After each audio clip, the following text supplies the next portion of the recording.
Hi, this is Paul Scott talking about week two. The reading this week was on the um, group theater, and there were several things about the readings that I found interesting and helpful. First is the first reading began by saying that the group theater was not able to accomplish what they set out to do. And the second reading ended saying that the opposite was true, that they did accomplish what they wanted. And through the reading, I came to believe that both can be true.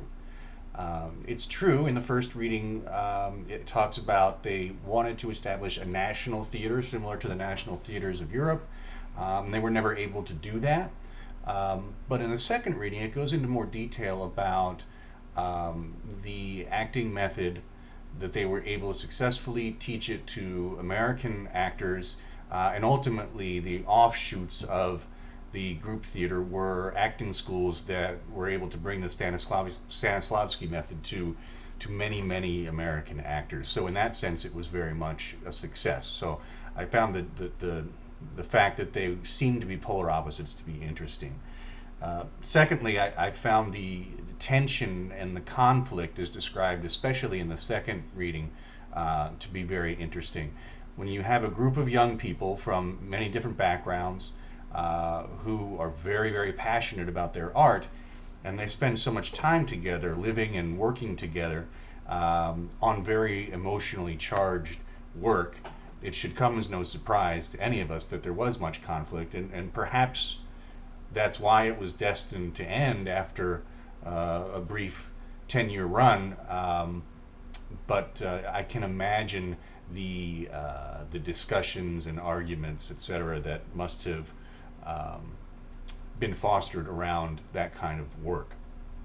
The first reading also talked about it was important to them to, in order to accurately reflect life, in order to live life, because they were on average younger performers. They have less life experience. I myself have found that the older that I get, the easier it is to perform in a realistic manner because I have much more to draw on. So, as I've said before, the youth gives them a certain energy that they need in order to do this work, which seemed very tiring. But at the same time, that gave them shackled them with a lack of experience that they recognized and made an effort to overcome. And finally, I thought it was very interesting reading about Stella Adler and her time in Europe with Stanislavski, and that he changed his method a little bit for accurately portraying emotion on stage.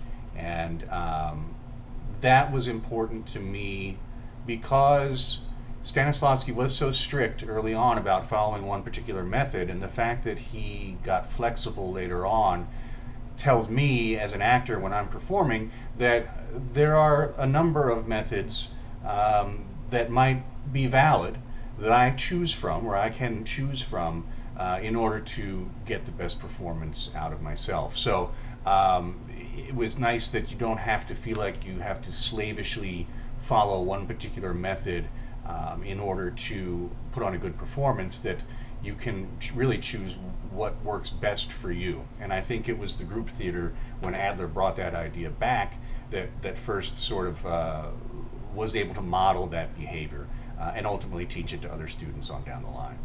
So that's what I thought was important and interesting this week. Until next week, I am signing off. Take care.